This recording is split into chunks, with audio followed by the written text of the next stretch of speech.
Përtej Fasadës nga Adrian Hoti.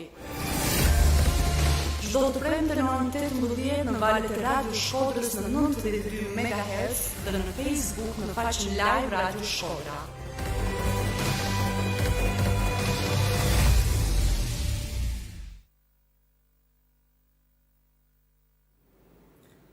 Përshëndetje të dëgjues të Radio Shkodrës dhe ju që na ndiqni përmes Facebookut, jemi këtu në nisjen e emisionit më të ri në Radio Shkodër, titulluar Përtej Fasadës, do të jetë transmetimi i drejt për drejt çdo të premte në orën 18.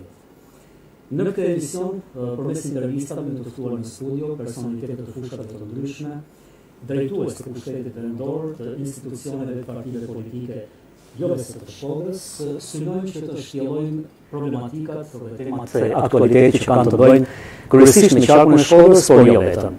Gjithashtu, përmes këtyre intervistave, ne do të tentojmë që të sjellim edhe disa detaje të panjohura mbas deri tani nga profili, nga portreti i të ftuarve këtu në studio, përmes rrëfimeve të tyre për përvojat vetjake, për ndjesitë dhe për rrugtimin që ato janë përkushtuar, për rrugën që kanë ndjekur në zanatet dhe në profesionet që i janë përkushtuar. E pranishme sot e ftuar në emisionin e parë të Përtej Fasadës në Radio Shkodër, kryetaria e bashkisë Shkodër, VOLTANA ADEMI. Mirë se erdhët zotëri Ademi, faleminderit për gatishmërinë, për të qenë pjesë e këtij emisioni në emisionin e parë të Përtej Fasadës. Më pëlqeu titulli në fakt, edhe me shumë dëshirë, ndoshta edhe pas një vere të vështirë në administrim dhe sfida sigurisht, më pëlqeu të vi në studio. Për gjithçka që doni ju, Përtej Fasadës, ashtu sikurse në fakt gjithë qytetarët i pëlqen të dëgjojë këtë. Duke dalur pak te kjo gatishmëria juaj për të qenë pranishme në studio, do të thosha që jo vetëm për mua, por edhe për gazetarët e tjerë, për kolegët e mi, është një dyshim i vazhdueshëm për realizimin nëse realizohen apo jo këtë intervistë, sidomos me drejtuesit e institucioneve. Kjo jo vetëm për shkak të angazhimit të tyre në punën, po edhe për mos dëshirën për të qenë pjesë e studiove, për të dhënë intervista apo pranësime. Ju si njiheni nga festat të tilla, megjithëse prania juaj këtu e vërteton para një këtë, ka një eksperiencë në përgjithësi shumë të mirë me ju dhe me kolegët tuaj. Mendoj që intervistat të tilla të zgjatura dhe që përpiqen të ezaurojnë sado të munden diskutime dhe çështje të rëndësishme janë vlefshme. Mbi të gjitha janë të vlefshme para për publikun, kuptohet përmes jush, përmes medias, dhe është një punë e vlefshme që shërben publikut. Pastaj është edhe një mënyrë për të komunikuar dhe në rastin tim unë gjithmonë ne kemi komunikuar ndoshta para 2-3 ditësh, diçka e tillë. Dhe unë me dëshirë dhe me shumë kënaqësi bilet, është edhe ora e përshtatshme, kjo është pjesa tjetër. Duhet mjafton të organizosh pak kohën edhe gjej mundësinë. Unë jam gjetur dhe vazhdoj të gjej gjithmonë mundësinë. Pas kësaj interviste në disa studio televizive, unë jam e ftuar dhe do të jem pjesë për të diskutuar për çështje që jo vetëm gazetarët, jo vetëm njerëzit përmes medias kanë dëshirë të diskutojnë, por edhe çështje që ndoshta edhe unë vetë kam dëshirë të diskutoj me qytetarët, sepse mendoj që është një mënyrë e mirë për me komuniku. Pastaj radioja, tani ndoshta me këtë formatin e ri, është edhe më apëlqyeshme. Radio është një instrument shumë i mirë, dëgjojnë edhe ata që në fakt janë duke bërë diçka tjetër. Prandaj me gjithë dëshirë unë mora pjesë dhe marr pjesë. Edhe gjaj rastin them që sa herë që ju ta gjykoni edhe për çështje të tjera, që nuk lidhen posaçërisht me emisionin apo me një emision të caktuar, por edhe me çështje të rëndësishme që janë ndoshta të kohës për të diskutuar. Faleminderit. Faleminderit zotëri Ademi. E nisim këtë intervistë me një zhvillim të minutave të fundit këtu në Shkodër. Bëhet fjalë për fitoren e tretë që shënon vllaznia Rallazi, që nga fillimi i këtij sezoni, megjithëse tashmë në kategorinë e parë jo në superiore, ka përfunduar 2-0 ndeshja luajtur në Loro Boriçi ndërmjet vllaznisë dhe Dinamos. Si e vlerësoni ju ecurinë deri tanishme të vllaznisë në këtë sezon? Rezultati i sotshëm është pozitiv dhe është një pikë pozitive, po themi, për skuadrën. Ajo që unë dua të them është që skuadra ka një sfidë jo të vogël përpara. Është akoma në fillimin e rrugtimit të këtij kampionati dhe do duhet vazhdojmë me të njëjtin ritëm, sepse kjo është pritshmëria dhe kjo është nevoja të gjithëve ne. Prandaj kuptohet që përkushtimi i tyre dhe puna do t'jap rezultate gjithmonë në qoftë se do të punojnë seriozisht. A shpresoni që do të rikthehet në superiore vllaznia në sezonin e ardhshëm? Kjo është një, po themi, objektiv i padiskutueshëm, të paktën nga ana ime. Unë gjithmonë e kam përcjell dhe vazhdoj ta përcjell si një objektiv që është i padiskutueshëm. Kjo duke i bërë thirrje të gjithë atyre që punojnë për ta bërë të mundur. Kuptohet, kjo bëhet vetëm në sajt të rezultateve dhe pritshmëria jonë është që të kemi rezultate pozitive. Komentohet se privatizimi i klubit futbollit Vllaznia është zgjidhja më e qëndrueshme për të nxjerrë Vllaznin nga kolapsi. Jeni edhe ju e këtij mendimi? Çfarë po bëhet? Ne kemi nisur, mirë, ju e dini besoj, ne kemi nisur një proces tashmë. Kuptohet, ne vim nga një historik jo i mirë i klubit futbollit Vllaznia, dhe me çfarë që diskutohet, unë përpiqem që ta evidentoj të gjithë atë çfarë gjatë viteve ka vuajtur kjo, themi, sipërmarrje, sepse kuptohet vim nga një trashëgimi jo shumë e mirë, apo mund të them e vështirë. Kuptohet situatë me borxhe, situatë e paformalizuar, situatë që ka kërkuar që ne kemi kërkuar që ta vendosim atë në shinat e një institucioni apo një sipërmarrje që të funksionojë sipas ligjeve. Kjo është domosdoshme, e para për të formalizuar marrëdhënien të gjithëve, sepse bëhet fjalë për para publike. Por pastaj kjo duhet të justifikohet me rezultatin që kjo nuk është në fakt është në dorën e lojtarëve. Dhe është në dorën e atyre që e bëjnë të mundur ta bëjnë golin. Kuptoj që sfida e menaxhimit të sipërmarrjeve të tilla nga publiku është shumë e madhe. Në disa vende të botës funksionon, në disa të tjera ka forma të tjera.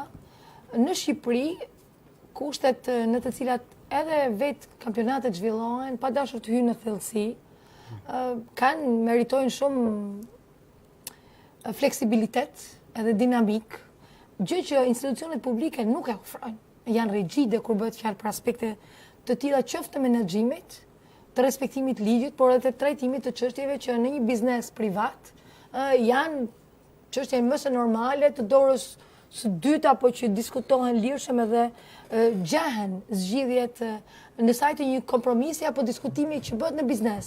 Këtë që në rastin e publikut kursesi nuk mund të bëhet, sepse e mira publike është diçka tjetër, që funksionon përmes një gare dhe një konkurrimi dhe kërkon edhe një procedurë të saktuar.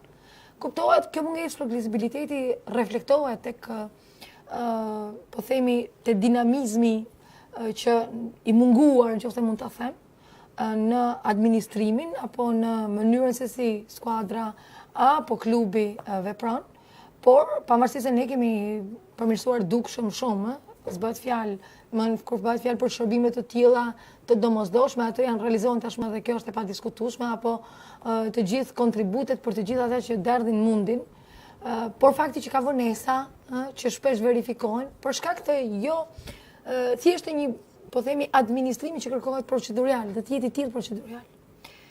Megjithatë, unë prap vazhdoj dhe unë të jem të njëjtit mendim, dhe prandaj e kam shtyr procesin dhe vazhdoj të jem prap, po themi, në avangard të asaj ideje që klubi duhet të privatizohet. Ne kemi bërë hapin e parë, kemi bërë një vlerësim, kuptohet që ajo që pritshmëria e të gjithë politikbërjes vendore është që skuadra apo skuadra e parë në këtë rast të ngrihet dhe të kalojë në superiore, duke i mundësuar pikërisht vijimit ndoshta po themi të qetë dhe pa kthyer kokën mbrapa të procesit të privatizimit. Kuptohet që dokumenti i parë lidhur me vlerësimin është i rregullt, është i saktë, është i punuar shkencërisht mirë, është i pari i këtij lloji në Shqipëri dhe do të jetë një proces i hapur dhe unë mendoj që ne do të vazhdojmë. Kuptohet që do të dojë vendimarrje politike vendore, nuk është kjo vendimarrja e kryetares së bashkisë Shkodrës, Këshilli Bashkiak do t'jetë institucioni që do t'a vendos. A shpresoni të realizoni këtë gjatë në këtë mandat? Dëgjoj, unë mendoj që po, të paktën mendoj që ne kemi akoma rrugtim për të bërë në këtë proces.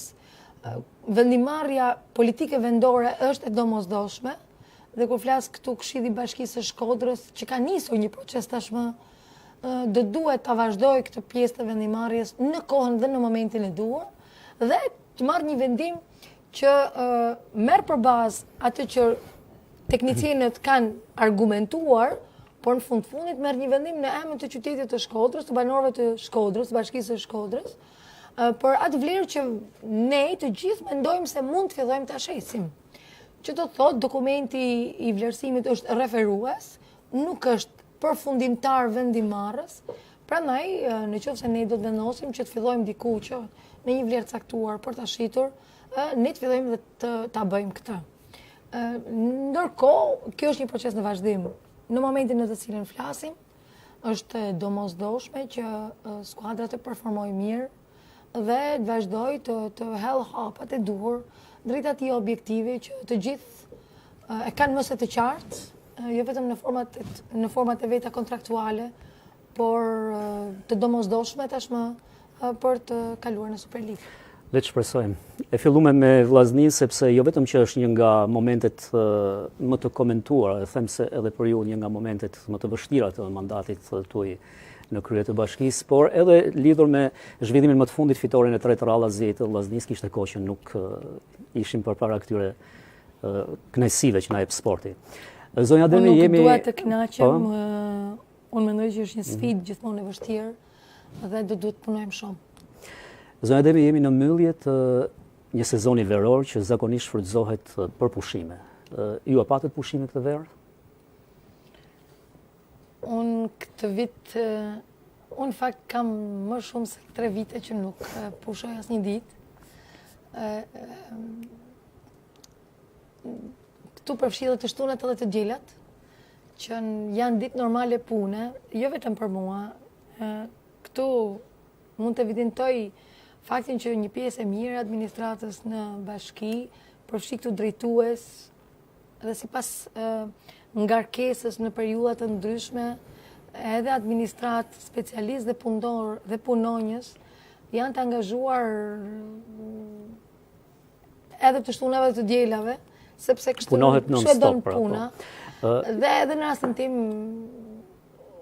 është e zorshme, me thënë drejtën, të gjej, ndoshta nganjëherë familja ime apo të afërmit e mi apo edhe kolegët e mi nuk gjejnë ndonjë justifikim për këtë, por unë mendoj që gjithmonë nuk gjej qetësinë për bë pushime.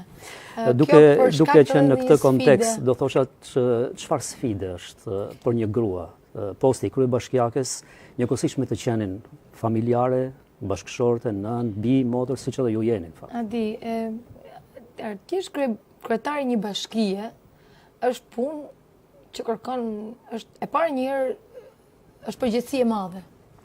Është përgjegjësi e madhe dhe lidhur direkt me fatet e njerëzve. Është sfidë, është përtej asaj që një krenari dhe një nderi që ti ke dhe fundit të përfaqësosh një qytet me një histori kaq të madhe, është krenari, të jep forcë dhe besim nga ana tjetër për të punuar, por është detyrë e vështirë, nuk është detyrë e thjeshtë.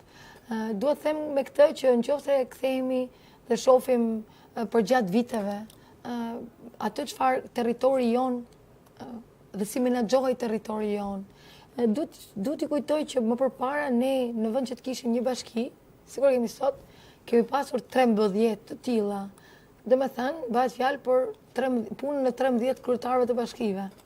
Apo nëse kishim një territor që ishte qyteti i Shkodrës, mendoj edhe për kuriozitetin e të gjithëve, bashkia jon është 50 fishi i territorit 50 herë më e madhe.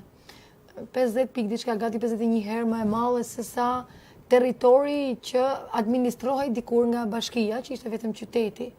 Apo nëse flasim për popullsinë, ne tani dyfishohet popullsia dhe është shpërndar në një territor që nuk i ngjan tjetrit, që kjo është një bukuri nga një anë, por është sfidë dhe shumë e madhe nga ana tjetër, sepse ka shumë rëndësi të thuhet që nëse ti duhet adresosh problematika në zonën malore, ato janë krejt të ndryshme kur bëhet fjalë për breakdating.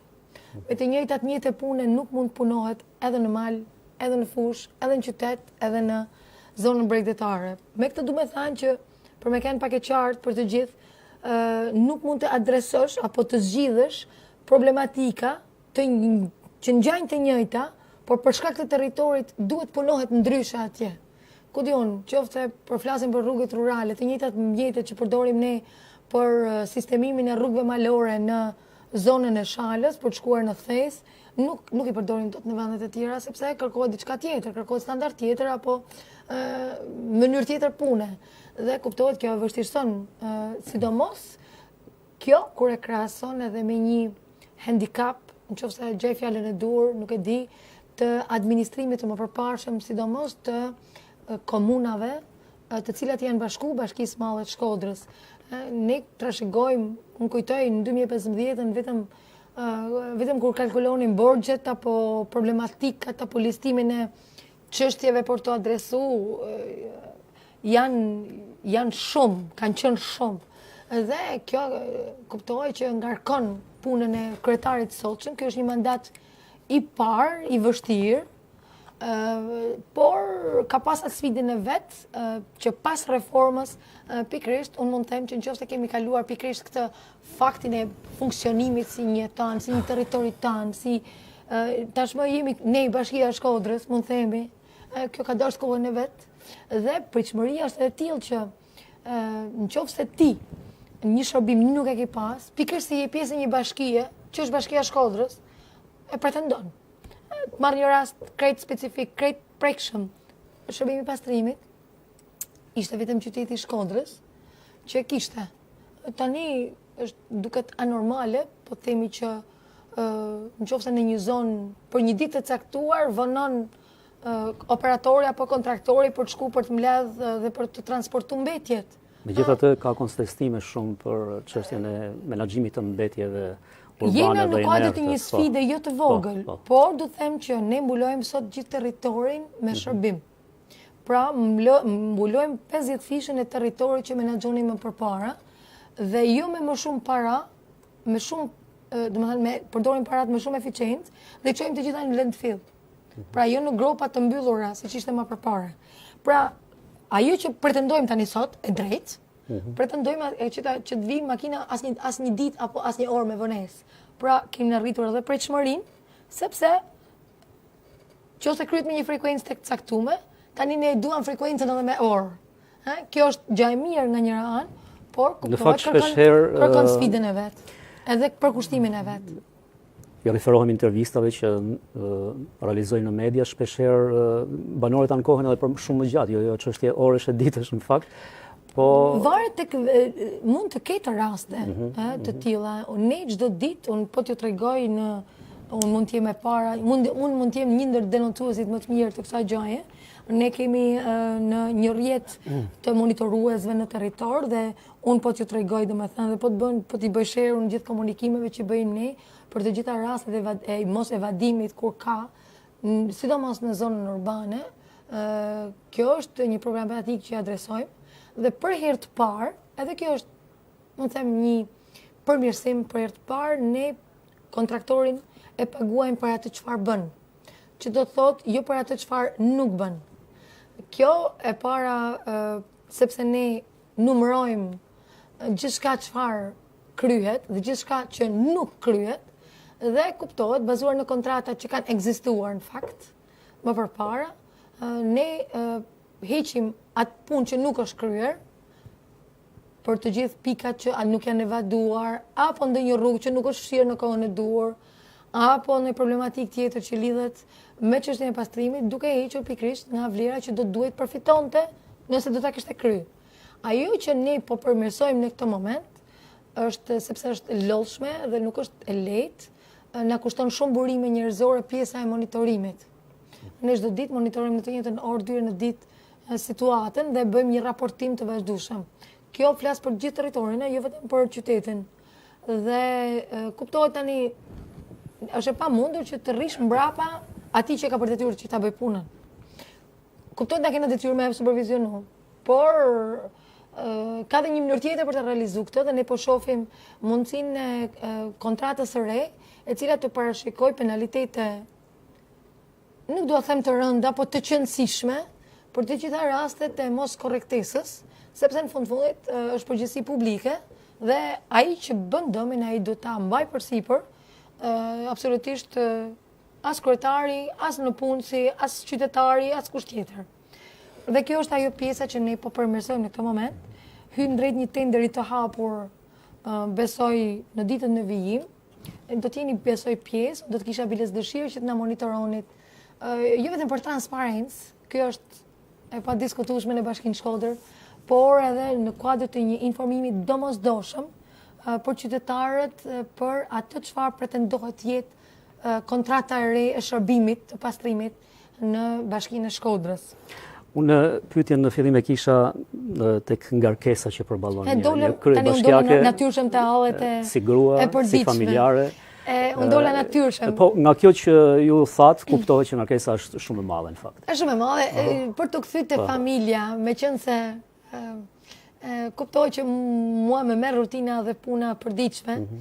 Nëse kthejmë te familja nganjëherë unë jam borxhli, e kuptohet, të gjitha atyre që më kanë ndihmuar dhe më vazhdojnë të më ndihmojnë më shumë se kushdo tjetër. Por nga ana tjetër më japin frymëzim dhe besim. Djali im, bashorti im, vjerra ime janë tre njerëzit që edhe i përshëndes, ndoshta po më njekin biles nga përmes Facebookut apo edhe radios. Dhe unë me aq sa mundem përpiqem të jem dhe duhet kryej ato detyrat, unë jam një nanë e mirë, sidomos për birin tem. Por ndaj me të nga njëherë dhe shqetësime me familjen sigurisht. Por nga ana tjetër unë mendoj që ata janë dhe vazhdojnë me kanë ndoshta shtytje kryesore që unë çdo ditë në mëngjes ngrihem me atë optimizmin për me bë dhe me vazhdu me punu. Mendoj nga njëherë që duke u kthyer prapë në rreth respektiv, apo mos tishin ata, do të isha unë në gjendje të baja gjithë këto orë pune që nga mëngjesi herët e ora ime, punës ka momente më që jeni një e lodhur, zonja Ademi, dhe përvjedhoj edhe pendume që keni këtë sipërmarrje, keni marrë përsipër një post të tillë. Vjen natyrë, puna e kryetarit të bashkisë nuk bëhet për punë. Do të thënë, nuk është çështje pune. Është përgjegjësi dhe nëse ti e ke menduar dhe don me e bë, sigurisht ke marrë parasysh të gjitha ato sfida dhe probleme që çështjet e tjera personale, çado tjera qofshin, shkojnë me njëherë të dorës së dytë për shkak të përgjegjësisë që ke përballë të gjitha atyre të tjerëve që janë një popull i tërë që pret. Dhe unë di me thënë këtë që unë edhe kur mbyll zyrën vonë, mendoj që e mbylla herët, edhe prandaj them familja ime më mbështet edhe për këtë falenderoj. E mendoj që vazhdojnë me më shty prapë edhe për me e bë dhe me kanë mbështetje për këtë që baj. Por asnjëherë orët nuk mjaftojnë, dhe gjithmonë janë, unë shkoj në limitet e fundit, besoj që jam mësuar me këtë lloj pune, po themi apo përgjithësia, apo edhe gjithmonë unë përpiqem me vu nota. Në puna ime e parë ka qenë mësuese. Kam qenë pedagoge në universitet. Edhe në sajtë mësuesve thonë shumë të mirë edhe në Shkodër. Unë përpiqem ve nota edhe për veten edhe për gjithë ata që punojnë bashkë. Në fund ditës kur e mbyll ditën them, përpiqem ve një notë ditës punës. Kuptoj që gjithmonë jam kritike dhe jam pretenduese për këtë. Çfarë notash dominojnë? Në varësi të ditëve, ka ditë që kur ka një rezultat, sot është një ditë e mirë për shembull. Sot është një ditë e mirë edhe është një ditë pozitive. Do të them sepse ka pasur një produkt, ka një impakt pozitiv, ke arritur të zgjidhësh disa çështje që mund të jenë edhe të familjeve, në mënyrë, nuk është të thënë që të jenë problematika të mëdha shpesh. Çfarë zgjidhur konkretisht? Kanë përfunduar, sot kam qenë në Rrethina, një zonë goxha e madhe, është ndër lagjet, tani lagjet më të mëdha të qytetit, sepse për mua është lagji i qytetit.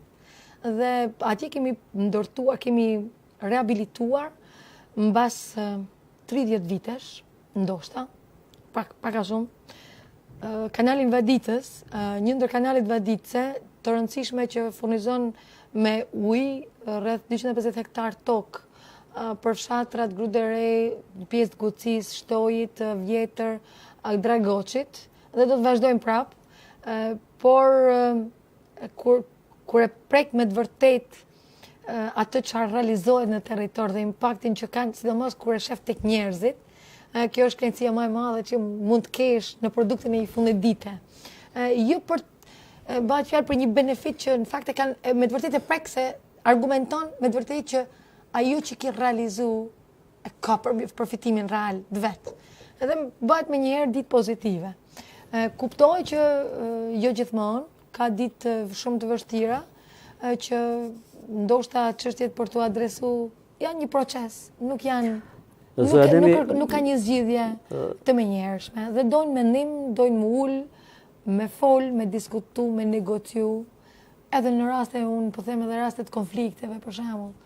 Mua gëzosh nga njëherë dhe kur zgjidh çështje edhe të familjeve apo të komuniteteve, edhe nga njëherë thua që edhe ky ndoshta që ka një rol tjetër kryetarit bashkisë, për të bërë pjesë dhe bash vetë pjesë atij komuniteti për t'ia zgjidh, pikërisht përmes diskutimit edhe negocimit.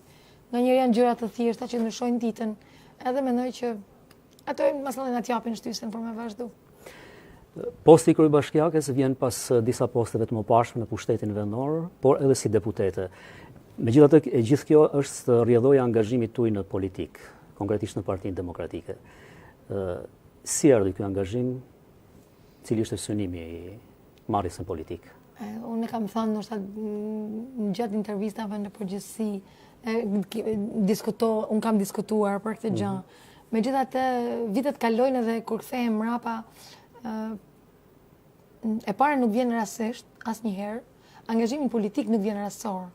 Unë kur kthehem dhe shoh angazhimin tim, që në fakt është gjatë, me sfidën, me kohën, me formimin, me eksperiencën e vet, them që ka ardhur pikërisht nga familja. Unë them që nuk do të kisha marrë këtë rrugë në qoftë se nuk do të kisha pikërisht atë prejardhje që pra çështjet politike, të shoqënore, të angazhimit në shoqëni për me bë diçka mirë, kanë pjesë e familjes, e babait tim, e prindërve të mi, e gjyshërve të mi, dhe sikur e mbart pikërisht këtë angazhim që gati është natyrshëm që të kërkohet prej teje. Nuk të shton kurrë, por është masa e natyrshme që të thuhet që të pretendohet prej teje. Dhe kam fjalën jo vetëm kur ke një pozicion, kryetar bashkie apo deputet. Angazhim shoqëror do të thënë edhe kur je mësues, edhe kur je në një organizat, edhe kur bën një profesion të mirë. Edhe ajo është një lëvizje shoqërore edhe politike po ta shohësh në një kuptim. Sado miniatur, dhe ndoshta kjo kuptohet akumulohet tek personaliteti apo personi jot, edhe kuptohet shumohet me të gjitha ato eksperienca që personi krijon në vite. Mendoj që ky ka qenë rrugtimi im, ndoshta që herët pikërisht me rritjen në familjen time dhe formimin e kuptohet pastaj me pritshmërit qoftë nga prindrit e mi, nga familja që kam tani, pastaj nga shokët, nga sa janë realizuar ata ide e qëllime për të cilat ju angazhuat në politikë, si mendoni? Është pyetje shumë e gjanë kjo. Ta themi për mbledhtas. Është pyetje grupi, është pyetje që mund t'i bëhet një shoqënie të tanë, po ta kthej në një adresim personal. Ajo që është shumë e rëndësishme është me thënë që ndoshta nëse mund ta transkriptoj, ta ndryshoj pak pyetjen tuaj, them që parimet që ju keni, sa i keni ndjekur dhe sa jeni përpjekur që të infektojnë apo të ndryshojnë atë çfarë ndodhet në të bërit politik.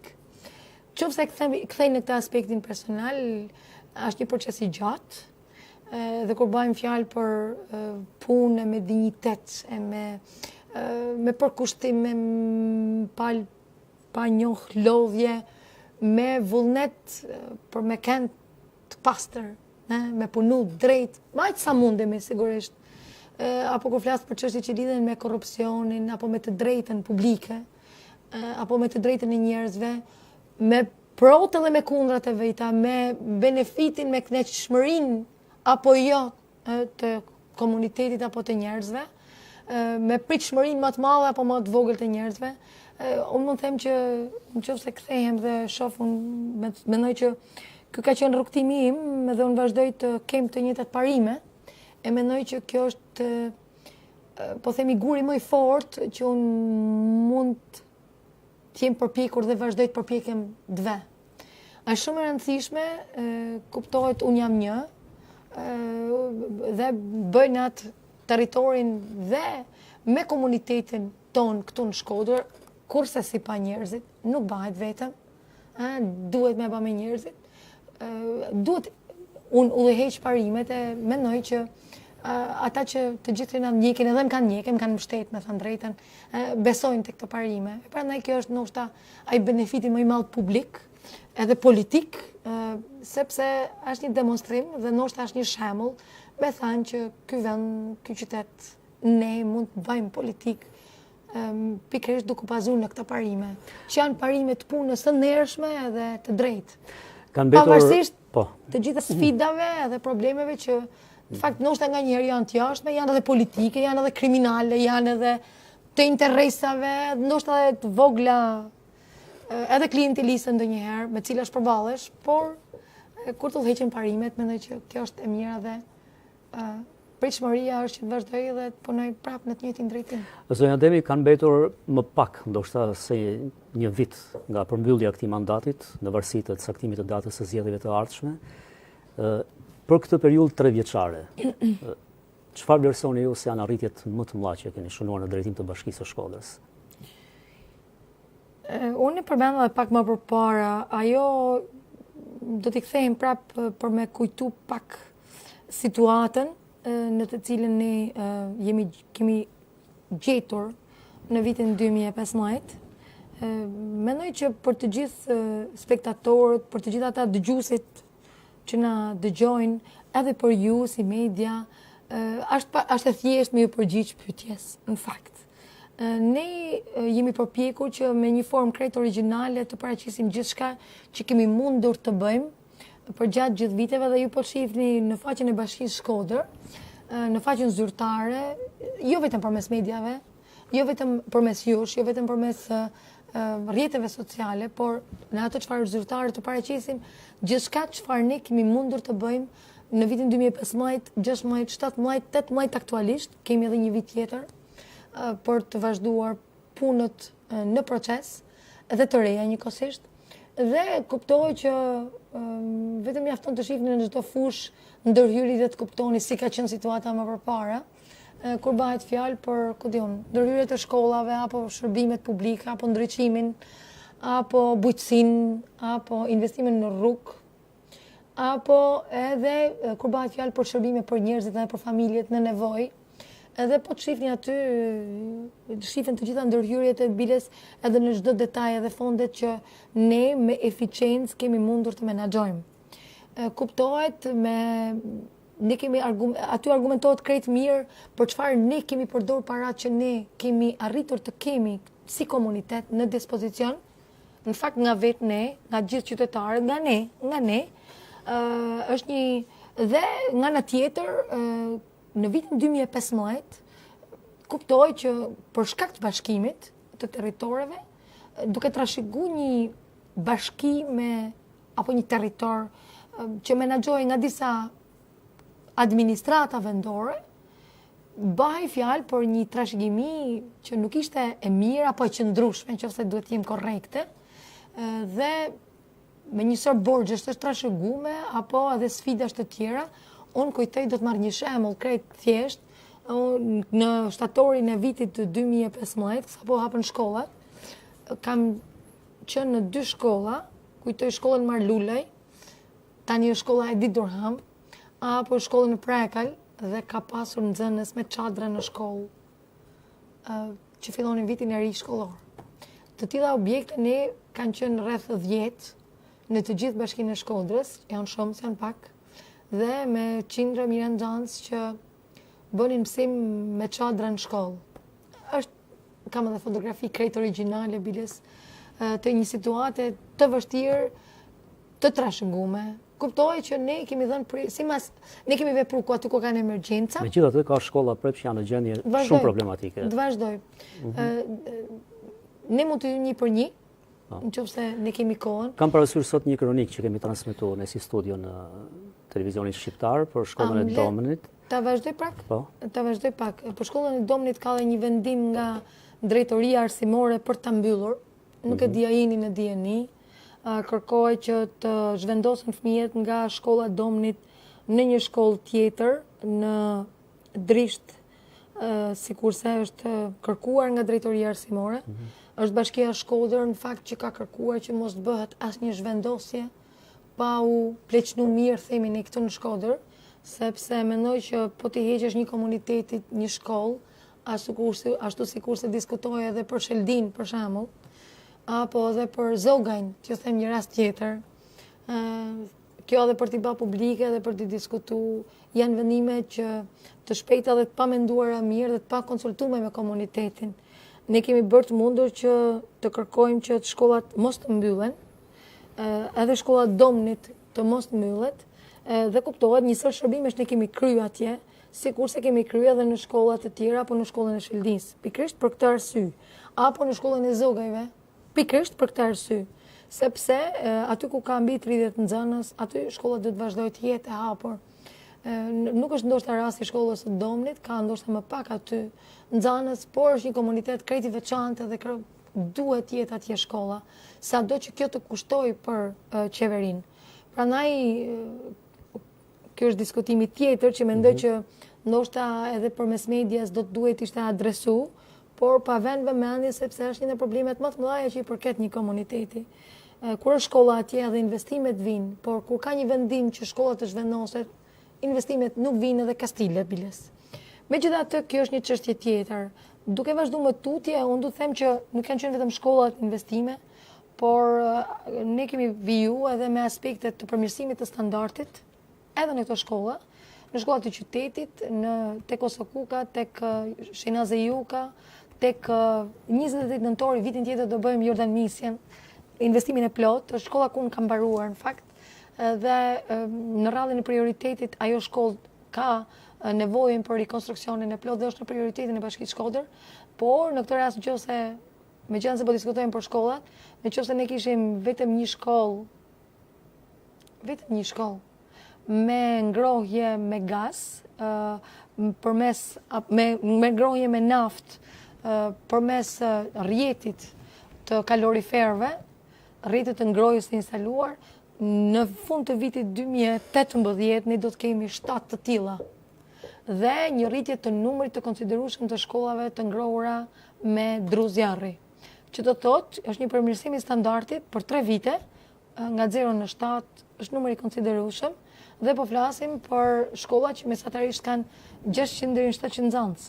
Kështu që pra ne kemi vepruar aty vitin e parë ku ka qenë emergjenca për të ndërhyrë në të gjitha terracat edhe tualetet, edhe rishtazi dhe tani vitin e fundit, pra për të filluar me kriju kurset minimale, pastaj për të përmirësuar standardin e tjetër për klasat brenda, pastaj për strukturën e ngrohjes, pastaj për infrastrukturën e jashtme dhe për pjesën e faciliteteve që duhen për orët sportive. Kështu kena filluar investimet dhe do të jenë vijim të këtij viti edhe vazhdimi i ndërtimit të infrastrukturave sportive.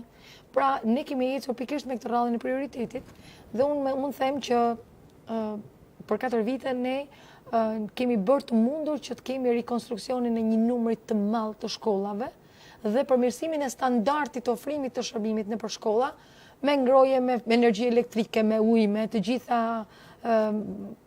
tjerat që janë pjesë e mbështetjes që ne japim atje, meqense unë nalim të shkollat. Kuptoj që do duhet vazhdojmë prapë, sepse po flasim që në 4 vite është e pamundur që të mbyllet një nevojë e 15 viteve, sidomos për komuna apo në zona malore. Megjithatë hapja shumë e rëndësishëm, do të marr një rast tjetër nëse ne kishim në 10 vitet e fundit, ndoshta më shumë, 15 vitet e fundit, asnjë kopsht të hapur në territorin e Shkodrës, sidomos në qytet, ne deri më tani kemi hapur 2 kopshte të reja, 2 qardhe të reja. Jemi në proces përsëri për hapur edhe një qardhe tjetër, edhe një kopsht tjetër. Pra, janë investime të reja dhe janë bëra nga ne, nga qytetarët, nga ne, nga vetë administrimi jonë. Këto para kanë qenë edhe më përpara, kuptohet, se nuk është se janë para të ardhura, ne nuk kemi pasur mbështetje nga qeveria për këto projekte, por ne kemi administruar mirë parat tona, kontributin e gjithë secilit dhe kemi mundur që të bëjmë këto investime të reja. Kjo është shumë e domosdoshme, apo kur bëhet fjalë për shërbimin social, nuk ka ekzistuar fare. Ne administrojmë sot 11 qendra që ofrojnë shërbim, edhe sot kam qenë biles edhe në Rrethina, po bëjmë një qendër të re. Bëhet fjalë për një kujdes që më përpara edhe bashkia e Shkodrës nuk e ka ofruar fare, pra për çështje që lidhen direkt me hallet e familjeve. Do të marr raste, po them, jo vetëm konfliktet, por çështje që lidhen me mirëritjen e fëmijëve, me problematikën për me shku në shkollë, me frekuentuar shkollën, me mësu dhe me kalu klasën vetë, çështjet e transportit, apo të ngrohjes me dru, apo të ndihmës me ushqime, apo të librejes librave, apo pjesës arktimit, ne bëjmë shkolla verore, s'ka null më përpara. Domethënë, janë instrumente që na përdorim pikërisht por që i shërbejnë direkt njëjtë më të mirë të njerëzve, sidomos ajo që më ka bërë përshtypje në Dajç këtë vit, edhe e kujtoj këtë shprehje shumë. Një vajzë në Dajç, në shkollën verore që në organizonim me të gjithë fëmijët më të varfër, fëmijët e familjeve më të varfëna të gjithë territorit të Shkodrës, kena bën në Dajç, në një zonë ku ofron tan facilitetin. Një vajzë e vogël tha, kryetare tha, po marrën, tha, a bën, tha, me këtë duhet me diskutu, me vazhdu edhe 2 javë të tjera. Pra, adin është një benefit edhe është një pozitivitet që ti i je, por edhe është një shërbim fundit, apo nana që mezi kanë prit që të kishte një shërbim të tillë. Dhe kjo është një ndihmë shumë e madhe. Zonja Ademi, s'do të shkoj pastaj tek infrastrukturat e bujqësia, na kena ndërhyrë në sektorin e bujqësisë. Folëm edhe në fillim të në sektorin e bujqësisë, jo vetëm vaditje, por shumë dhe në infrastrukturën e rrugëve. Të ndërtosh me nuk ka pasur më përpara asnjë nga komunarët apo komunat që të ketë ndërtuar me fondet e veta të komunitetit 2 deri në 3, deri më tani po flasë, ne kemi edhe një vit rrugë rurale në komunitetin e vet. Ne kemi bërë të mundur pikërisht nga mirë menaxhimi i fondeve tona publike. Dhe këtu është një hap i rëndësishëm apo rrjeti i ri ndryshimit rrugor.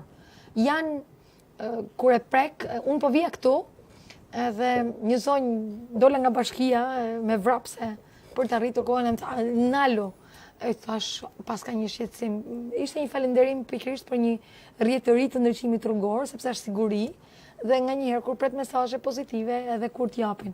Është kënaqësi. Kuptoj që hallet janë shumë.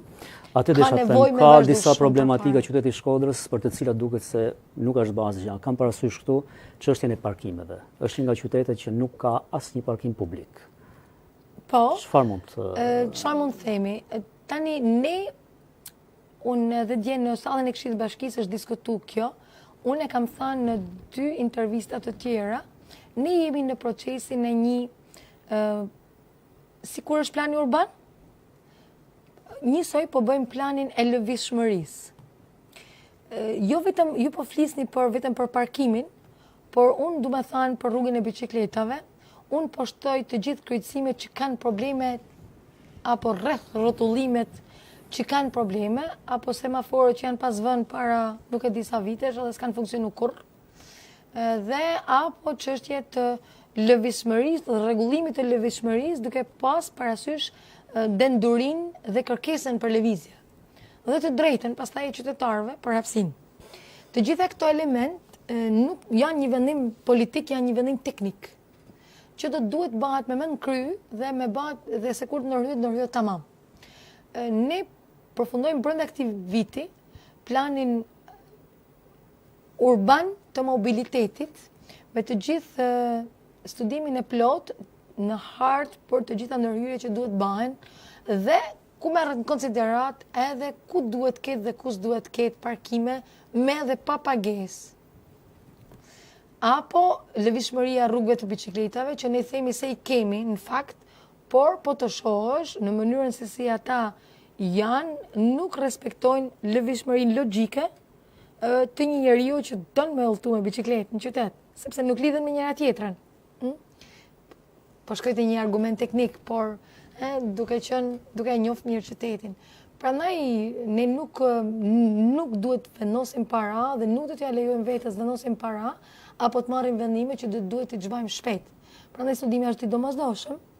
Ky përfundon brenda këtij viti dhe ne në vitin 2019 do të ketë prioritet buxhetimi, pra para të vendosura për realizimin e këtij plani, që mund të fillojë qoftë me parkimin me pagesë, por edhe që është një vendim pastaj edhe politike, kuptohet, politik vendor, jo politik majtas djathtas, por politik jonin i ne qytetarëve, dhe pastaj edhe çështja e adresimit qoftë itinerarit brendshëm, logjik të rrugëve bicikletave dhe investimi që duhet bëhet për të garantuar lëvizshmëria, dhe pastaj edhe pjesa tjetër e rregullimit të rreth rrotullimeve dhe ato zonave ku ka problematika, unë mund t'i marrë edhe me shembull se ka plot. Hapësirat publike. Por është shumë e domosdoshme që kjo të bëhet. Hapësirat publike, zënia këtyre hapësirave është një tjetër problematik shumë e shumë e madhe.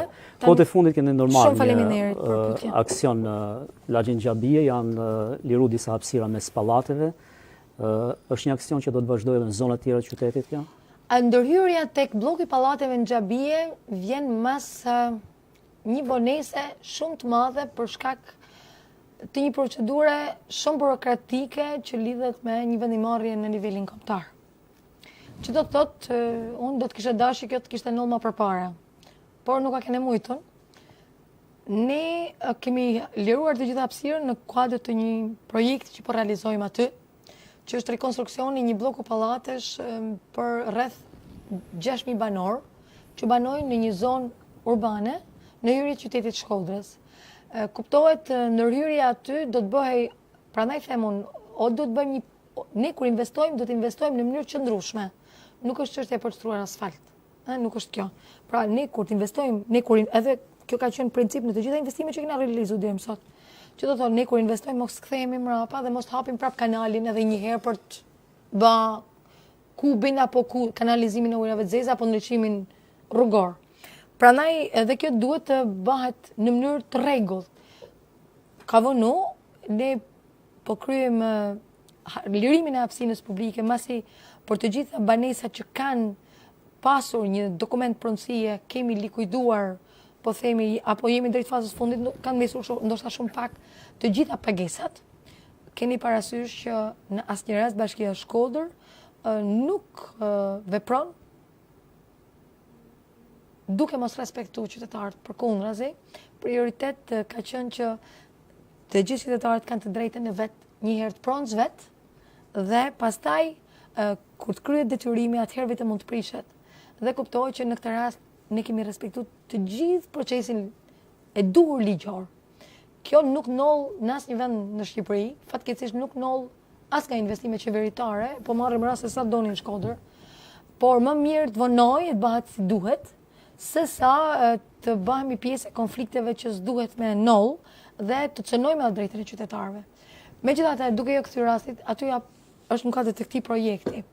Dhe ne kemi disa projekte të tilla, kena bërë një blok tjetër në më kujtohet, ka përfunduar, është shumë mirë, vazhdon të funksionojë shumë mirë, tek bloku tepe tek fusha Druve, në lagjen numër 5, apo rajonin numër 5, apo tek Samire Pishti, rruga Samire Pishti, kena liru. Një qytetar pyet këtu nëse do të ketë një ndërhyrje të tillë edhe në afërsitë të shkollës Martin Samaj.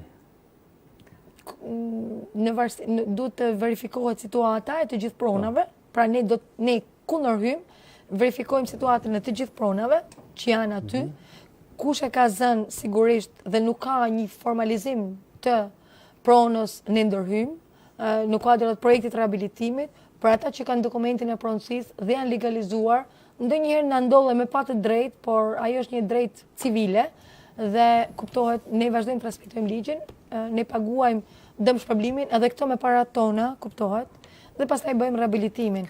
Por është shumë e rëndësishme që ne kudo që kemi ndërhyr, kena liru hapësinë publike dhe kena vepruar me infrastrukturën e plot.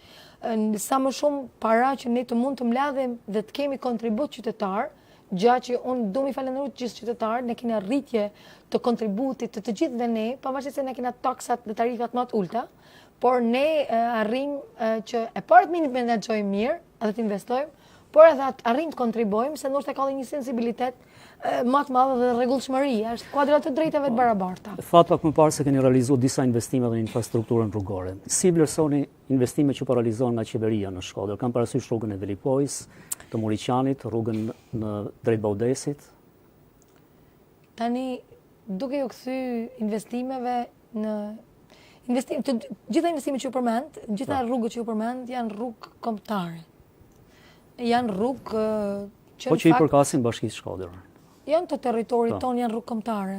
Pra janë rrugë që janë në përgjithësinë e autoriteteve në nivelin kombëtar.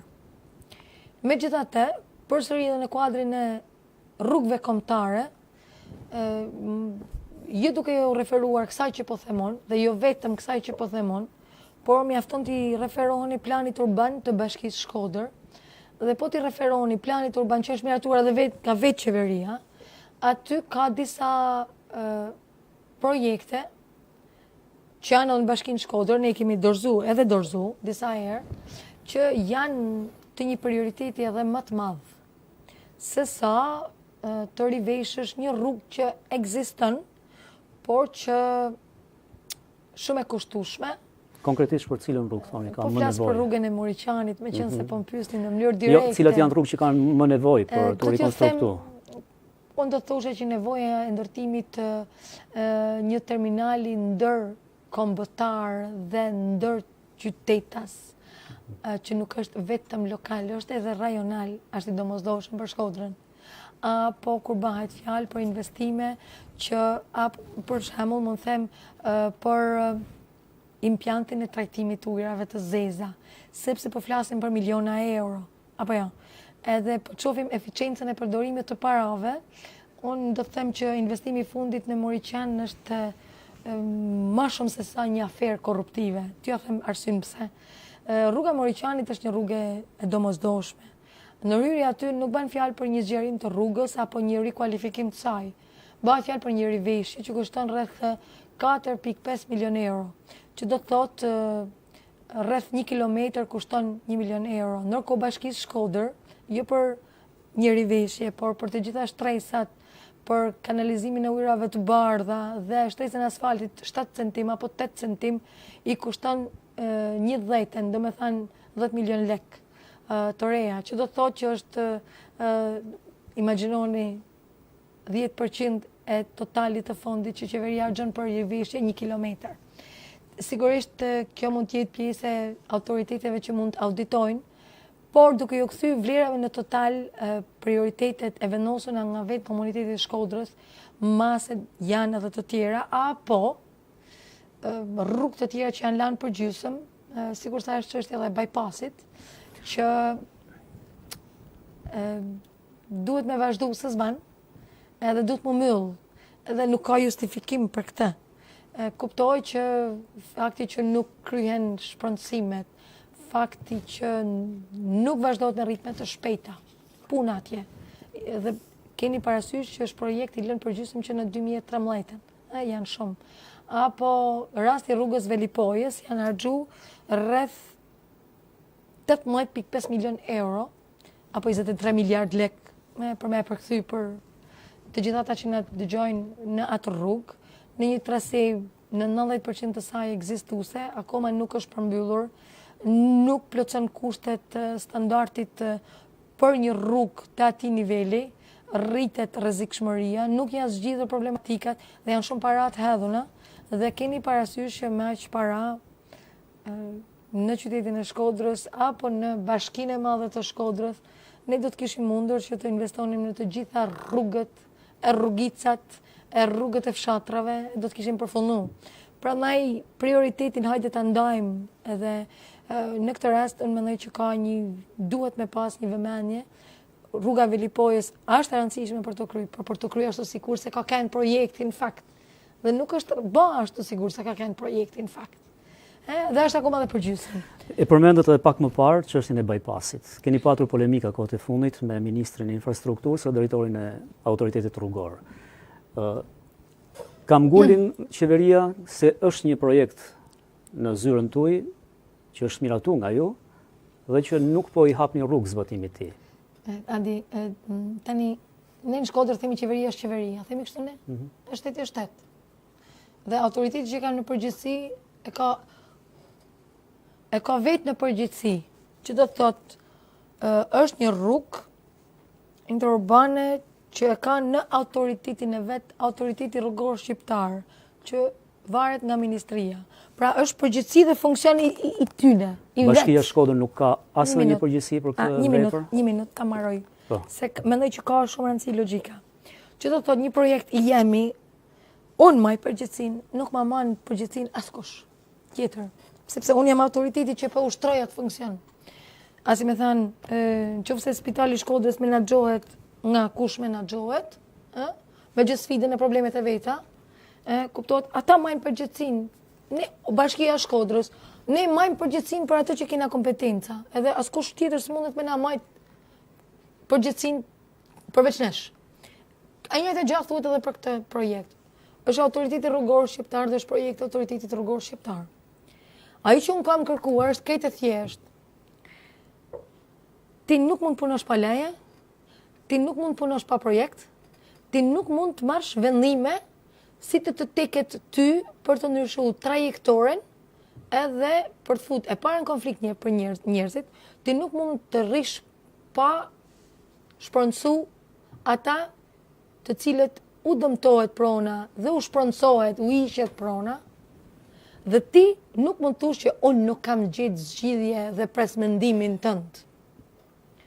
Tani, sigurisht, autoriteti rrugor ka detyrimin të pyes jo kryetaren e Bashkisë Shkodër, por të pyes komunitetin e Shkodrës. Kryetari e Bashkisë Shkodrës në parlament në vitin 2013 unë kam qenë deputete. Një ndër diskutimet më të mëdha që ka qenë në buxhetin e atij viti, në nën shtator të vitit 2013, një muaj më mrapa u meratoi parlamentin atko planin buxhetor të vetin në kuadër të programit qeveritar sapo kishte ardhur qeveria e Partisë Socialiste në pushtet. Nuk kishte asnjë lek për bypassin. Dhe unë kam qenë një ndër ata që në foltorën e parlamentit kam thënë se vazhdoni projektin ju. Edhe prapë unë vazhdoj me të njëjtën gjallë them, pse se vazhdoni projektin ju? Dhe pse se vazhdoni projektin ju ka një 3 vjet, e më në fund ky loti i parë filloi të punojë këtë vit. Kuptohet, askush nuk mund të punojë kundër të drejtave dhe kundër projektit edhe fillestar, që në fakt është deviju dhe nuk është respektu fare. Dhe në momentin që qeveria devijon projektin fillestar, edhe të mbrojtjes për zonën e nëjnë, sigurisht, komuniteti ka drejt me folë dhe ka drejt me dhanë mendimin e vetë. Sepse po cenohet diçka tjetër dhe ti qose nuk bën një projekt zbatimi antipërmytje dhe po bën një projekt tjetër, këtë do ta konsultosh me dojë mos njerë, të respektosh të drejtën e atyne që kanë të drejt me folë, që janë njerëzit, ta bash në mënyrë të hapun e transparente, ti dëgjosh, dhe kurse se të marrësh vendime që janë në bazë dhe të interesave, sepse unë kam prit në Bashkinë Shkodër qytetar edhe kohët e fundit, edhe para 3 javë, që vetëm kur e kanë pa që po i devijon dhe po i hynë në pronën e vetë, ndërkohë që s'ishin parashikun. Tani po flas për lotin njën në këtë rast. Dhe vazhdojnë pastaj edhe çështja e shpronësimeve me radhë. Duhet jemi serioz kur flasim. Ne kemi nal punimet tek bloku i xhabive dhe kena thënë, nalin punimet derisa të bëjmë shpronësimin. Dhe kjo është me kanë si i sinqert me njerëzit, është minimumit. Dhe të punosh me rregull është minimumit. Tani ti ndryshon projektin rrugës. Nuk e di dhe vazhdon prapë me ndryshu.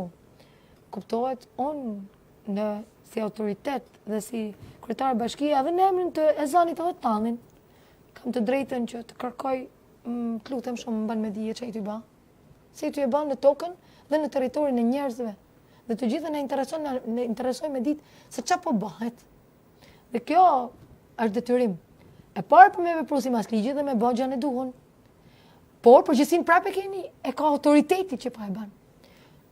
Bashkia e Shkodrës ka qenë gjithmonë gati. U bë me numëru takimet vetëm sa herë kam shkuar te autoriteti. Zoja Ademi duket se përveç bypassit, ka dhe gjëra të tjera që konfliktet mes pushtetit vendor e pushtetit qendror po mbajnë peng qytetin e Shkodrës, sidomos kur këto dy pushtete janë i përkasin krahëve të ndryshëm të politikës. Adim, nuk është... Çfarë përpjekjesh janë bërë nga ju që të shmangni këto konflikte, këto kontradikta, të gjeni gjuhën e përbashkët në të mirën e qytetit Shkodrës? Në Shkodër askush nuk është në konflikt me askën. Kjo nuk është çështje që adresohet me personalizma, nëse ju doni ta thoni kështu, apo me adresime, po themi, të çështjeve që meritojnë diskutim thellum, sepse ashtu janë dhe kërkojnë vëmendje. Se kur flasim për bypassin, po flasim për një ndër gjërat më të rëndësishme në Shkodër. Kur flasim ne për tani ai nuk është bypass, se bypassi ka qenë një diskutim i madh ku do kaloj korridori. Na kena lobu Shkodra? Unë personalisht kena lobu pafundësisht që të kaloj nga Shkodra. Pse? Shkodra merr dhe ka pas një adresim të ndryshëm nga qeveria për ta anashkaluar qytetin e Shkodrës. Pra, këta janë gjëra të rëndësishme dhe kur bëhet fjalë për diskutime thelbësore, na kena detyrim me ulë në tavolinë me diskutu dhe e bëjmë. Pa pushim. Unë marr pjesë pafundësisht në të gjitha takimet e diskutimet me seriozitet e me letra përpara. Kështu po, kështu jo. Askush nuk është në konflikt me askën, por ka një gjë që duhet me e matë ne të gjithë. Nëse ka diçka që nuk funksionon për ne të gjithë qytetarët e Shkodrës, nëse nuk ka investime për Shkodrën, nuk bëhet fjala për institucionin e bashkisë, bëhet fjalë për Shkodrën, për qytetarët e vet. Nëse flitet për konflikt, atëherë vetëm konflikt me qytetarët e vet. E të qeverisë, mes qeverisë e qytetarëve të vet bëhet fjalë. Sepse në fundit ka mënyra për të investuar në Shkodër. Dhe janë funksione mos qofshin të bashkisë, janë të territorit të bashkisë së Shkodrës, që mund të realizohen. Prandaj fakti që njësër projektesh janë të dërguar atje, funksion apo jo funksion i bashkisë, impjanti urave të zeza tani është vënë në listën e prioriteteve nga KFV-ja. Në sajt e insistimit, tem personal, tek autoriteti përkatës, ambasada gjermane, tek austriakët, tek KFV-ja direkt për ta pas në pipeline-in në listën e prioriteteve. Sepse nuk ka qenë.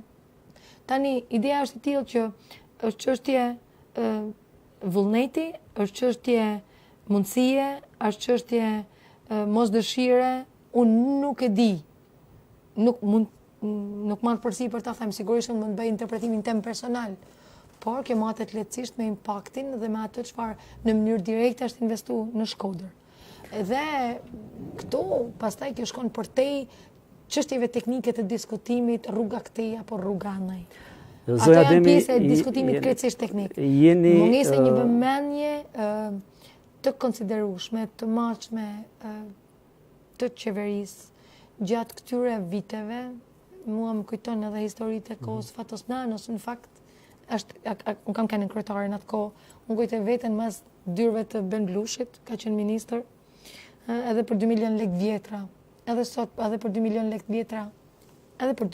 vjetra, unë trokas në dyert e qeverisë.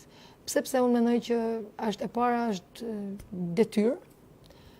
Unë kam çuar atje të gjitha kërkesat tona për edhe projekte teknike. Nuk kam marrë fonde, por kam pas një mbështetje të konsiderueshme nga donatorët. Unë du mi falenderu shumë, të cilët i kanë miratuar projektet tona dhe kanë investuar te projektet tona. Prandaj ka një shembull pozitiv, edhe ne shpesh në panele diskutimi edhe me donatorët, jemi dhe trajtohemi si një bashki në avangard për metodikën me cilën punojmë, për transparencën me cilën ne punojmë, eficiencën e përdorimit lekëve, të parave që mbledhim. Sikur se unë e thash, ne na kushton 1 kilometër me një standard më të mirë, 10% apo 10 herë më pak, ta përkthejmë për të gjithë, se sa i kushton 1 kilometër riveshje qeverisë, kur e ban. E kuptohet pastaj... Zonja Ademi, jeni kryebashkiak jam më lakuar nga kryeministri Edi Rama, në këndvështrimin e mos realizimeve, sipas tij, dhe të mos koordinimit me qeverinë. Si ndiheni nga këto komente të kryeministrit? Në fakt, në të gjitha takimet organizuara nga kryetarët e bashkive, unë jam gjithmonë e pranishme, biles du them edhe këtë që jam në rreshtin e parë, sepse jo gjithmonë, kujtoj takimin e fundit që kryeministri Rama i veçoi mëngjesit disa kryebashkiakëve. E diskutojmë. Ne mungonim aty, ne nuk mund të jemi fasadë askujt. Ne nuk mund të shkojmë aty të dëgjojmë për të dytën herë radhasi, është bërë dhe një mbledhje tjetër, më përpara, dhe flet kryeministri, janë kamerat e kryeministrit, televizioni kryeministrit, marron kryeministri, gjysorët muhabet aty, dhe fillon fjalia këtu dhe marron atje, të gjithë ruajmë qetësinë, për shkak edhe të etikës, për shkak edhe se jena në një mbledhje zyrtare, dhe në momentin që ne dum të flasim, të gjithë kryetarët e bashkive, zhduken kamerat, zhduket edhe kryeministri me thënë drejtën, dhe ngelet aty personi më i fundit, shpesh dhe ministrat nuk janë, që duhet të trajtoj dhe të negocioj me kryetarët e bashkive për marrje informacioni. Tani, ne nuk jemi aty për marrje informacioni. Ka institucione tjera me marrë informacion, drejtoritë rajonale me radhë. Ne jemi atje e para për të marrë vendime të rëndësishme që kanë lidhje me pushtetin vendor, kur bëhet fjalë për pushtetin vendor, dhe kurse si ne nuk mund t'jena në zbatim të urdhrave verbale, as të shkruara, që nuk e dim ku fillojnë e ku marrojmë, edhe është fyse dhe është e rëndë dhe ajo mund të suportohet një herë, dy herë për shkak të etikës, por pastaj fasadë për të dukur në televizor, mendoj që asnjëri prej nesh nuk ka kohë në sajt e një angazhimi shumë të madh që kemi nga fillimi i ditës e deri në fund ditës.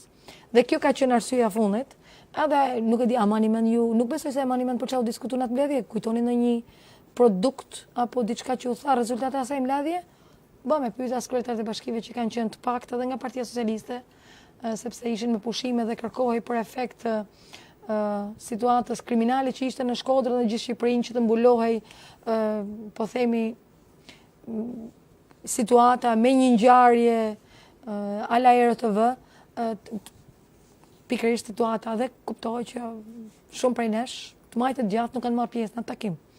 Nga ana tjetër, në të gjitha takimet kur bëhet fjalë, du me kujtu reformën e ujit, duke me kujtu çështje që lidhet me investimet në ujësjellsa, pavarësisht se s'kena marrë asnjë, apo investimet të tjera kur bëhet fjalë për fondin e zhvillimit rajoneve, unë jam pjesë, janë 13 ministra, kanë qenë paktën 13 ministra, tani janë më pak, kam qenë pjesë e tryezës, nuk miratoj asnjë projekt për Shkodrën, por unë shkoja për të mbrojtur jo vetëm projektet e mia, por edhe projektet e gjithë kryetarëve të bashkive që meritonin një vëmendje për të vlerësuar, sepse jam pjesë asaj tryezë dhe kam detyrën të jem aty. Kuptoj që unë nuk mungoj dhe jap edhe mendime në përmirësimin edhe akteve ligjore të domosdoshme për të bërë. Së fundmi, një ndër ndërhyrjet apo diskutimet që bëhet fjalë për taksën e ndërtesës. E kam bërë dhe më përpara vazhdoj ta bëj. Kemi këshillin konsultativ ditën e martë me datë 25, do të jetë martë, besoj. Diskutohet të hënën dhe të martën diskutohet pikërisht për reformën e decentralizimit dhe njësor akte që dalin dhe afektojnë pushtetin lokal. Unë jam aty dhe diskutoj, kjo do të thotë që kam bërë një punë jo fort vogël me konsultu njerëzit, a është e mira apo a është e mira që diskutohet, dhe aty janë të gjithë përfaqësuesit e qeverisë. Përfshi edhe ministra dhe zëvendësministra, dhe kjo ndodh shumë shpesh. Kuptohet që në formën e një dialogu dhe diskutimi, angazhimi personal dhe teknik, për shkak të eksperiencës që kam, duke pasur dhe duke njohur mirë nivelet e pushtetit, kam qenë prefekte, kam qenë deputete, kam qenë kryetare bashkie, sektorin e njoh shumë mirë. Dhe mendoj që jap një kontribut të rëndësishëm edhe në, po themi, du me thënë përmirësimin, se s'po them kriticizmin, po përmirësimin në asaj çfarë mund bëhet përmirësim. Kuptoj që të gjitha merren parasysh dhe kjo nuk mund të jetë kurse si, biles ndonjëherë di çfarë them, kjo është punë pa paguar, e një kontributi që të gjithë kryetarët e bashkive japin në përmirësimin e akteve normative dhe duhet të dëgjohen nga qeveria. Kjo është përtej çdo gjaje dhe mendoj që në kontekstin e Shkodrës meriton ajo që kanë rëndësi njerëzit dhe kanë qytetarët. dhe qeveria që ka marrë mandatin me qeverisë, e ka raportin e vet me qytetarët, jo me kryetaren e bashkisë së Shkodrës. Me kryetaren e bashkisë së Shkodrës ne diskutojmë përballë, unë flas hapur dhe nuk kam asgjë me mshej përkundrazi, ndoshta jam duke pak e sert sepse përmendni shifra dhe përmendni vlera. Po nga Partia Demokratike, zoja Ademi, si ka qenë mbështetja për ju në këto 3 vite të drejtimit të bashkisë nga ana juaj? A ka patur presione dhe pak nësi që ju kanë penguar në punën tuaj? Gjatë 3 viteve një ndër, po themi, mbështetësit kryesor, se ndryshe nuk do të arrihet, edhe nuk arrihet, është pikërisht mbështetja politike, që në fakt mu nuk më ka mungu, edhe mjafton këtë me argumentu në sajtë një vendimarrje, po themi, të unifikume dhe të mbështetëse të Këshillit të Bashkisë së Shkodrës. E kam fjalën këtu jo vetëm për Partinë Demokratike, këshilltarët e Partisë Demokratike, kam fjalën edhe për aleatët, të cilët apo edhe për këshilltarët veçantë biles, në disa raste që kanë shpreh vullnetin e vet për me mbështet një politikë vendore që vazhdon të zbatohet edhe të përmirësohet dita ditës. Kuptoj që kjo ka një mbështetje domosdoshme, sepse vendimet rëndësishme që lidhen me buxhetin, me alokimin e fondeve, me vendosjen e prioriteteve, kuptohet, këta janë vendosur bashkë me ta.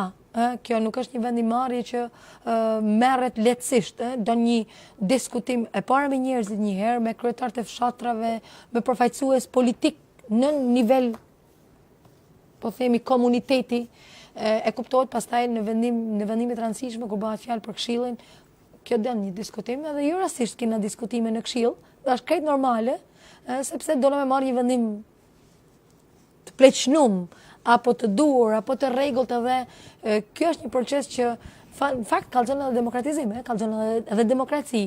Edhe ajo që kena vurë për shembull është që në rastet kur kena pas diskutime, kena shtyr diskutimin dhe kena marrë vendimin dhe kena qenë tonë dakord. Dhe kuptohet që vendimarrja e miratuar dhe mbështetur politikisht është rasti më i mirë. Prandaj unë kuptoj që këta kam rrit në sajtin një mbështetje politike, sepse është e domosdoshme që vullneti politik me kanë me shoqënu procesin. Diskutimet ekzistojnë, është shumë mirë që ekzistojnë dhe ajo që është e mira është që në ndryshim nga të gjitha mandatet më përpara janë të hapura për publikun. Ne jemi live. Po luftën e fraksioneve brenda PD-s ka ndiku kjo në punën tuaj? Dëgjoj, unë jam kryetare e Bashkisë së Shkodrës dhe ajo që unë trajtoj është çështje publike. Është publike, nuk është kur bëhet fjalë për politik, bëhet fjalë për politik vendore, bile se ajo është as e majt as e djathtë, nuk ka emën, kur i shërben njerëzve, nuk. Unë jam përfaqësuese e Partisë Demokratike në Bashkinë e Shkodrës, kam ardhur me përfaqësu politikisht Partinë Demokratike.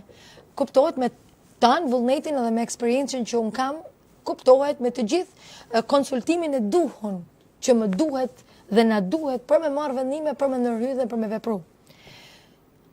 Kjo është rrugtimi, apo ajo që unë baj. Kuptohet që në momentin që bëhet fjalë, ne kur diskutojmë për hallë njerëzish.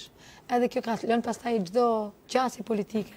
Vendimarrje politike, për shembull, është politika e taksave të ulta. Po, kjo është vendimarrje politike, ka qenë një politikë e Partisë Demokratike, na kena vepruar kështu dhe jena të bindur për këtë. Kena pas rezultate, po. Kena rritje të mbledhjes së taksave, tarifave dhe më shumë njerëz që paguajnë, kena përjashtuar ata që nuk marrin ndihmë ekonomike. Që marrin ndihmë ekonomike, nuk e kemi tarifu. Pra kjo është politikë, të njëjtë është politikë, apo politika për ndërhyrjen në sektorin e bujqësisë, sepse ndihmojmë familjet në nevojë, ndihmojmë ekonominë familjare, ndihmojmë biznesin e vogël e me radhë, po të marr pjesën politikë. Pjesa tjetër pastaj është pjesë që nuk lidhet me çështje personale, kurse si, por lidhet me komunitetin. Edhe në këtë rast, duke qenë kryetare e bashkisë dhe një territori që masivisht më ka votuar dhe më ka dhënë besimin, duke respektuar dhe votën kundër në çdo rast, jam përpjekshëm në gjithë të gjithë dhe me kanë pjesë të diskutimit politik të gjithëve. Kam pas sukses në shumë raste, kam pas këshilltarë që më kanë votuar pavarësisht përkatësisë politike. Dhe të shkoj edhe diçka tjetër dhe them kur vjen fjala për komunitetin, në komunitet na kena vendosur me komunitetin, cila është e para gjë, cila është e dyta, cila e treta dhe bazuar në parë që ne kena në dispozicion.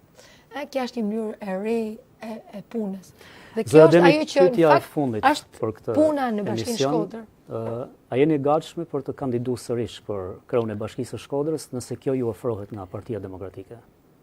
Adi, do të them që ne jemi në vitin e tretë, sapo kemi hyrë në vitin e katërt të këtij mandati dhe është mund të them që është e parakoshme të t'japu një përgjigje definitive. Në këtë moment, ne kemi akoma rrugtim për të bërë, jemi akoma në procesin e realizimit të atyne që ne kena aspiru dhe kena premtu që do të realizojmë. Kuptohet që ky mandat i parë ka qenë i vështirë, është i vështirë, sidomos tash mas asaj një territori që ne 50 herë më i madh administrojmë edhe një sfide për t'ju qasë nevojave të ndryshme të njerëzve. Kuptoj që unë do të vazhdoj të punoj dhe do të vazhdoj të jem këtu në shërbim njerëzve dhe vazhdoj pastaj në punën e përditshme për me përfundu këtë që kam dhe vazhdoj të kem në prioritetin e këtij viti, por edhe në vazhdimsi të projekteve që do të jenë vazhdimsi projekte tashmë të meratume, por që do të shohin realizimin në vitet e ardhshme. Kjo që thoni, le të nënkuptohet pak a shumë se jeni gatshme se ju ofrohet një rikandidim. Jemi akoma në këtë moment nuk mund t'jap një përgjigje përfundimtare, por t'i them këtë që ne jemi në vazhdim e punëve të mira që kanë nisur për qytetin e Shkodrës. Një sër sfidash na presin e do duhet vazhdojmë, sepse 3 vite që i parë ka qenë sfidë për po themi me vu në shinat e një administrimi si një bashkie tanë, dhe që kërkon që të balancoj zhvillimin. Tani do duhet që ta zhvillojmë më tej. Zoja Ademi, ju falenderoj që ishit e pranishme sot në studio këtu në Radio Shkodër në emisionin e parë Përtej Fasadës. Ju uroj punë të mirë. Unë ju falenderoj, ju kërkoj njësë për zonin, kam pas një ngarkesë të caktuar dhe shpresoj që të kem kanë qartë edhe të kem dhënë një kontribut qoftë për reflektim edhe për kritika. Unë i mirëpres, do t'i lexoj, i dëgjoj, sepse mendoj që më japi një shtys pozitive për me ecë përpara. Ju faleminderit edhe një herë. Faleminderit ju. Të nderuar dëgjues të Radio Shkodrës edhe ndjekës nga Facebooku, jemi kështu në fundin e emisionit të parë Përtej Fasadës, ku e ftuar ishte kryetaria e Bashkisë së Shkodrës, VOLTANA ADEMI. Ju le të takim sërish javën e ardhshme në të njëjtën orë me një tjetër të ftuar. Deri atëherë, mirupafshim. Are you ready?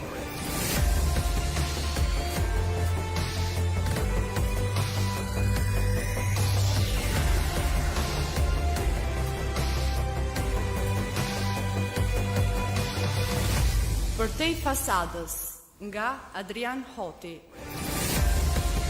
Çdo të premte në orën 18 në valët e Radio Shkodrës në 92 MHz dhe në Facebook në faqen live Radio Shkodra.